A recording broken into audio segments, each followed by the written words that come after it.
Good morning class nine हम कर रहे हैं चैप्टर नंबर 2। हमारा चैप्टर 2 है पोलिनोमियल में जो हम एक्सरसाइज 2.5 कर रहे हैं उस 2.5 एक्सरसाइज में हमारा टॉपिक है फैक्टराइजेशन। अब इसके जो रिमेनिंग क्वेश्चन है एक्सरसाइज 2.5 के वो हम देखते हैं। क्वेश्चन नंबर 14 देखो। सबसे पहले मैंने यहाँ पे क्वेश्चन लिखा नहीं है, मैं आपको ओरली बता रही हूँ। क्वेश्चन नंबर 14 में क्या कहा है, विदाउट एक्चुअली कैलकुलेटिंग, आपको कैलकुलेट नहीं करना है -12 होल क्यूब प्लस में 7 क्यूब प्लस में 5 क्यूब।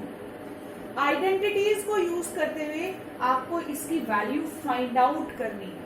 अब आपको कह देते कि सिर्फ इसकी वैल्यू फाइंड आउट करें तो आप -12 का क्यूब फाइंड आउट करेंगे, 7 का क्यूब फाइंड आउट करेंगे और 5 का क्यूब फाइंड आउट करेंगे। लेकिन अभी क्वेश्चन में क्या बोला है, without actually calculating the cube, आपको इनके क्यूब कैलकुलेट नहीं करने हैं, फिर भी इनकी वैल्यू बतानी है। तो जो आइडेंटिटीज आपने इस चैप्टर की लर्न की है ये उसी पर बेस्ड है। यहाँ पर हम मानेंगे ये जो 3 नंबर्स गिवन है हमने लेट कर लिया, जो -12 है that is value of x की वैल्यू हो गई -12, y की वैल्यू 7 और z की वैल्यू क्या हो गई है 5। और एक आइडेंटिटी हम पढ़ते थे, if x plus Y plus Z is equal to 0, अगर आप x, y एंड z को प्लस करें और रिजल्ट क्या हो जाए 0, तो x cube plus Y cube plus Z cube की वैल्यू किसके इक्वल होती है, 3xy z के इक्वल होती है। तो अब आपने x, y और z को प्लस करके देखा, -12 प्लस में 7 प्लस में 5, तो 7 प्लस में 5 क्या हो गया 12 प्लस 12 -12 गेट कैंसिल और आंसर आपका क्या हो गया 0। हमें पता है if x plus Y plus Z is equal to 0, तो x cube plus Y cube plus Z cube की जो वैल्यू होती है that is equal to 3xyz। जो लास्ट आइडेंटिटी इस एक्सरसाइज की आपको लर्न करवाई है वो आइडेंटिटी यूज किया है हमने। तो हमें x क्यूब, y क्यूब और z क्यूब की वैल्यू को कैलकुलेट नहीं करके देखना पड़ेगा, डायरेक्ट हम कहां से रिजल्ट निकालेंगे 3xyz से, because x cube plus Y cube plus Z cube is equal to 3xyz है। यहाँ पे हम x, y और z की वैल्यू पुट करेंगे। x की वैल्यू है -12, y की वैल्यू है 7, z की वैल्यू है 5। अब जब आप यहाँ पे वैल्यू पुट करेंगे you will get the result -1260। तो ये हमारा आंसर आ गया है -12 cube plus 7 cube plus 5 cube की वैल्यू का। इसी का जो सेकंड पार्ट है वो है 28 क्यूब प्लस में -15 क्यूब प्लस में -13 क्यूब। इसको आप अपने आप करेंगे, you will do yourself, because again x की वैल्यू 28, y की वैल्यू -15, z की value -13, x plus Y plus Z की वैल्यू आप निकालेंगे तो क्या आ जाएगा 0, और 0 आ गया तो x cube plus Y cube plus Z cube की वैल्यू क्या होगी 3xyz। This second part is same as part number 1, तो second part you will do yourself. अब क्वेश्चन नंबर 15 पर आते हैं। क्वेश्चन नंबर 15 में क्या कहा है कि आपको एक रेक्टेंगल का एरिया गिवन है और उसकी जो पॉसिबल लेंथ और ब्रेड्थ होगी वो आपको फाइंड आउट करनी है। मैं आपको क्वेश्चन रिपीट कर रही हूँ, एक रेक्टेंगल का एरिया आपको गिवन है, आपको उसकी पॉसिबल लेंथ और ब्रेड्थ फाइंड आउट करनी है। तो एरिया रेक्टेंगल का क्या होता है, लेंथ इंटू ब्रेड्थ। तो इसका मतलब जब लेंथ और ब्रेड्थ को मल्टीप्लाई किया था तब ये एरिया बना था। अगर इस एरिया के आप फैक्टर बना देंगे तो आपके पास लेंथ और ब्रेड्थ आ जाएगी। तो आप कैसे राइट करेंगे, क्वेश्चन नंबर 15 हमने लिखा possible length and breadth of rectangle are the factors of the given area. जो एरिया होगा उसी के फैक्टर्स जब बनेंगे तो आपके पास लेंथ एंड ब्रेड्थ आ जाएगी उस रेक्टेंगल की। एरिया आपको गिवन है 25a² - 35a प्लस में 12। अब ये हमारे पास है क्वाड्रेटिक पॉलिनोमियल। फैक्टर्स बनाने हैं आपको, फैक्टर्स इस तरीके से बनेंगे कि जो मिडल टर्म है, ऐसे 2 नंबर्स जिनको ऐड करें तो मिडल टर्म के कोफिशिएंट के इक्वल, तो -35 के इक्वल आना चाहिए। लेकिन जब आप मल्टीप्लाई करें उनको तो 25 और 12 की मल्टीप्लीकेशन के इक्वल आना चाहिए। तो फैक्टर्स बनेंगे -15 एंड -20। जब -15 और -20 को ऐड करते हैं तो माइनस का 35 आएगा। जब आप इन दोनों को मल्टीप्लाई करेंगे तो 25 इंटू 12 को जो मल्टीप्लाई करते हैं 300 आता है। जब आप इसको मल्टीप्लाई करेंगे तो भी 300 ही आएगा। अब आगे कैसे करेंगे, स्टार्टिंग के जो टू फैक्टर्स है यहाँ से 5a कॉमन आ रहा है। 25a स्क्वायर में से आपने 5a को कॉमन ले लिया तो कितना बचेगा, 25 में से 5 चला गया, 5 5 जा 25 होता है, 5 बच गया। a स्क्वायर में से आपने a को कॉमन ले लिया, a बच गया।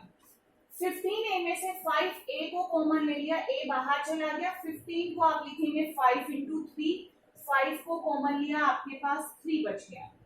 यहाँ से -4 कॉमन आ जाएगा, 4 5 जा 20, 4 3 जा 12 होता है, यहाँ से 4 को कॉमन ले लिया।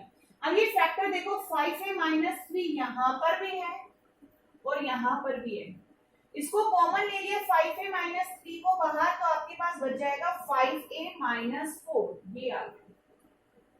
तो ये जो है वो पॉसिबल लेंथ एंड ब्रेड्थ है उस रेक्टेंगल की, जो रेक्टेंगल का एरिया आपको गिवन है।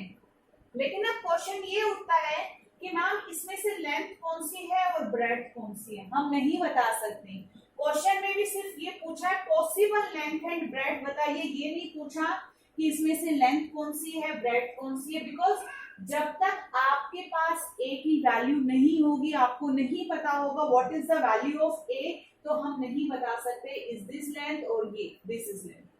ए की वैल्यू आपको पता होगा, जब हम वैल्यू पुट करेंगे तो हमें पता चलेगा this is length and this is breadth.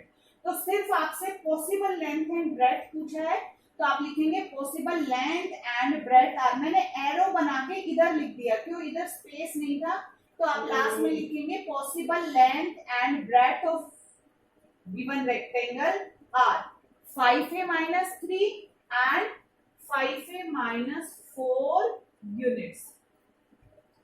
इसका जो सेकेंड पार्ट है क्वेश्चन नंबर 15 का, वो भी सेम ऐसे ही है। आपको एक क्वाड्रेटिक पॉलिनोमियल गिवन है, आपको एज इट इज फैक्टर्स बनाने हैं, जो फैक्टर्स आएंगे वही पॉसिबल लेंथ एंड ब्रेड्थ होंगे उस रेक्टेंगल के। अब लास्ट क्वेश्चन पे आते हैं, last question of this exercise, question number 16। मैंने क्वेश्चन को बोर्ड पे लिखा हुआ है। क्वेश्चन ये है, what are the possible expression for the dimension of the cuboid? cuboid के dimension क्या होते हैं, length, breadth and rectangle, sorry, length, breadth and height। अब क्या कहा, what are the possible expression for the dimension of the cuboid whose volume, अभी तो आपको रेक्टेंगल का एरिया गिवन था, एरिया में 2 डायमेंशंस मल्टीप्लाई होती हैं, लेंथ एंड ब्रेड्थ।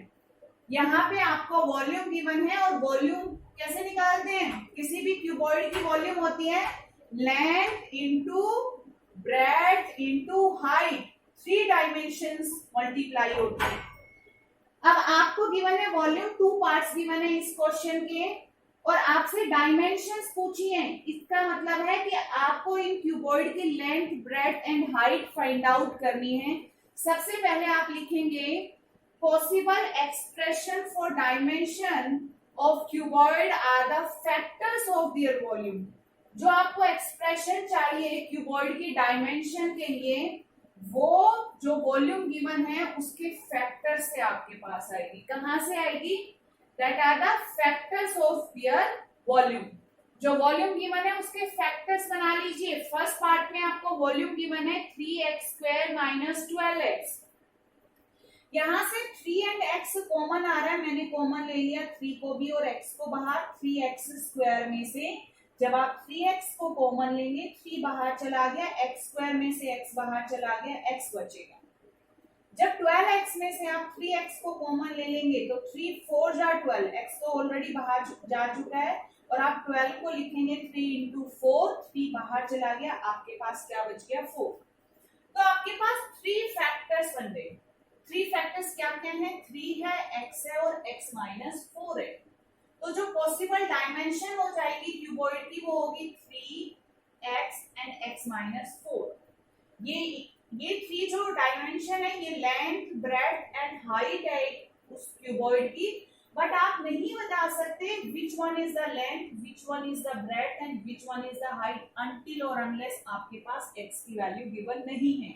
तो आपसे सिर्फ पॉसिबल डायमेंशंस पूछा है, तो आप लिख देंगे possible dimension of the cuboid are 3 and x minus 4 units. अब इसका जो सेकेंड पार्ट है वो आपको गिवन है 12k स्क्वायर प्लस में 8k माइनस 20k। सबसे पहले अगर कुछ कॉमन आ रहा है कॉमन ले लीजिए, यहां से मैंने 4k को कॉमन ले लिया। कॉमन लेने के पास आपके पास क्वाड्रेटिक पॉलिनोमियल आ जाएगा 3y स्क्वायर प्लस में 2y माइनस 5। अब इस क्वाड्रेटिक पॉलिनोमियल के फैक्टर्स बनाने हैं, ऐड करें तो 2 आना चाहिए, मल्टीप्लाई करें तो 3 और माइनस 5 की मल्टीप्लीकेशन के इक्वल होना चाहिए। 3 और माइनस 5 की मल्टीप्लीकेशन होती है माइनस 15। तो फैक्टर्स लिया आपने, माइनस में 3 और प्लस में 5, जब आप ऐड करेंगे तो 2 आएगा, प्लस 5 में से माइनस 3 जाएगा, कितना बच गया 2। और जब आप इनको मल्टीप्लाई करेंगे 5 को माइनस 3 से तो माइनस 15 ही आ जाएगा। स्टार्टिंग के 2 फैक्टर्स में से 3y कॉमन आ गया, यहाँ पे y माइनस बच गया, तो आपको पता है यहाँ पे भी हमारा y माइनस 1 ही बचना चाहिए, तो यहाँ से क्या कॉमन लेंगे 5 को कॉमन लिया y माइनस 1। अब y minus 1 is here, y minus 1 is here, इसको ब्रैकेट से बाहर कॉमन ले लिया तो आपके पास बच गया 3y प्लस में 5। तो आपके पास फैक्टर्स जो है वो आ गया 4k into Y minus 1 into में 3y प्लस में 5। तो possible dimension of the cuboid are, अब ये मत सोच लेना हम 4 को अलग लिखेंगे, हम k को अलग लिखेंगे, y माइनस 1 एक फैक्टर हो जाएगा, 3y प्लस 5 एक फैक्टर हो जाएगा। ये अलग अलग नहीं हो सकते क्योंकि एक क्यूबॉइड में ओनली 3 डायमेंशन होती है, लेंथ, ब्रेड्थ एंड हाइट, और 3 डायमेंशन के लिए ओनली 3 फैक्टर चाहिए, तो ये तो 2 फैक्टर हो गए, तो ये जो रिमेनिंग फैक्टर है वो हमारा 1 है, तो इसको एक साथ लिखा जाएगा 4k को, बिकॉज अगर आप इसको फर्स्ट पार्ट से कंपेयर करेंगे तो आप ये कहेंगे मैम हम 3x को भी तो एक साथ राइट कर सकते थे। नो, यहाँ पे अगर 3x को एक साथ राइट करेंगे तो हमारे ओनली 2 फैक्टर्स बनते हैं, हमें टोटल कितने चाहिए 3, 1 बन गया हमारा, 2 और चाहिए तो 3 सेपरेट होगा और x सेपरेट होगा। अगर एक और फैक्टर गिवन होता तो फिर हम 3x को 1 फैक्टर लेते। ऐसे ही यहाँ पे हमारे पास 2 फैक्टर्स यहाँ से आ चुके हैं, तो ये ओनली 1 फैक्टर है क्योंकि हमें टोटल कितने फैक्टर्स चाहिए 3 फैक्टर्स चाहिए। तो लास्ट में हम लिखेंगे possible dimension of cuboid are 4k, y minus 1 and 3y plus में 5। That's all. इसके साथ ही आज हमारा चैप्टर 2 कंप्लीट हो गया है। एक्सरसाइज 2.5 में ओनली 16 क्वेश्चन है, ये हमारा चैप्टर फिनिश। नेक्स्ट हमारा चैप्टर है कोऑर्डिनेट ज्योमेट्री। अब हम नेक्स्ट क्लास में कोऑर्डिनेट ज्योमेट्री स्टार्ट करेंगे।